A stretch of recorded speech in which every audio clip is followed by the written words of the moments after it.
The history of Sindh. Muhammad Ali Jinnah once said that the Pakistan movement began the day Muslims arrived in the Sindh region. He called Sindh the gateway of Islam into the Indian subcontinent. So, what's the story of Sindh? How did Muslims arrive in Sindh? This story begins with King Harshavardhan. After him, the Sindh region was ruled by the Raja dynasty and later by the Chach dynasty.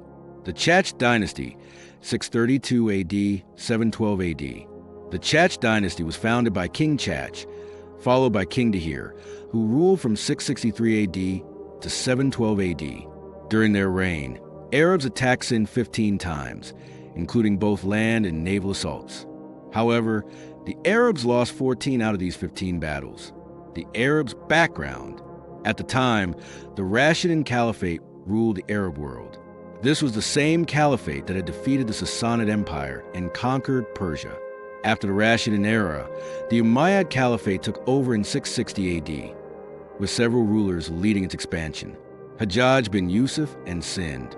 During the rule of the 6th Umayyad Caliph, a man named Hajjaj bin Yusuf was appointed as the governor of Iraq and the viceroy of the East. Hajjaj was known for being clever, aggressive, and ruthless. He was determined to conquer Sindh. However, the Caliph Walid was reluctant to send an army to Sindh.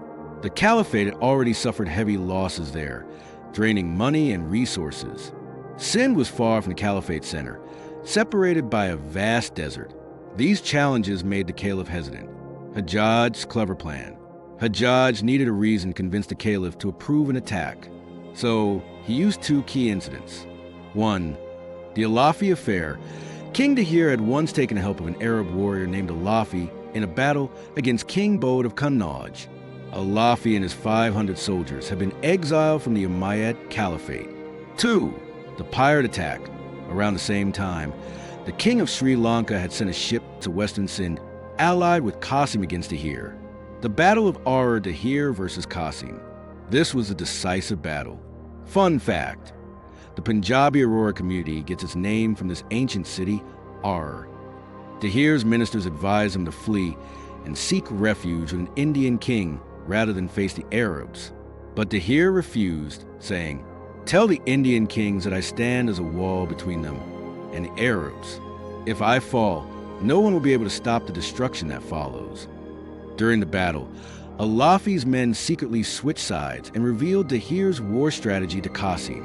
Still, Dahir's army fought so bravely that Qasim's forces were on the brink of losing. But then a fire arrow struck Dahir's chariot, setting it ablaze. The next arrow hit Dahir himself, and he fell to the ground.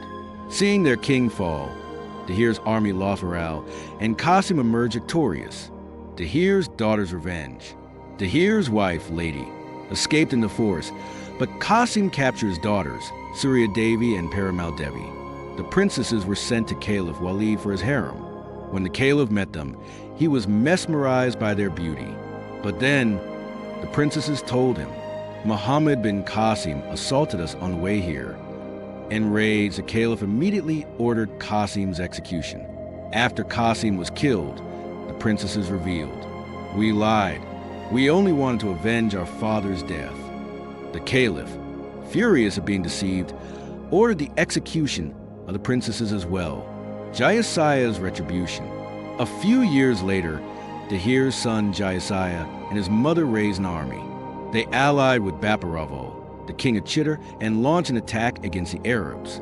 They defeated the Arab forces, and after this, the Umayyad Caliphate never attacked India again. Raja Dahir, the hero of Sindh. Dahir's story may not be widely told, but in Sindh, he is still considered a hero. His name has even been mentioned in Pakistan's parliament.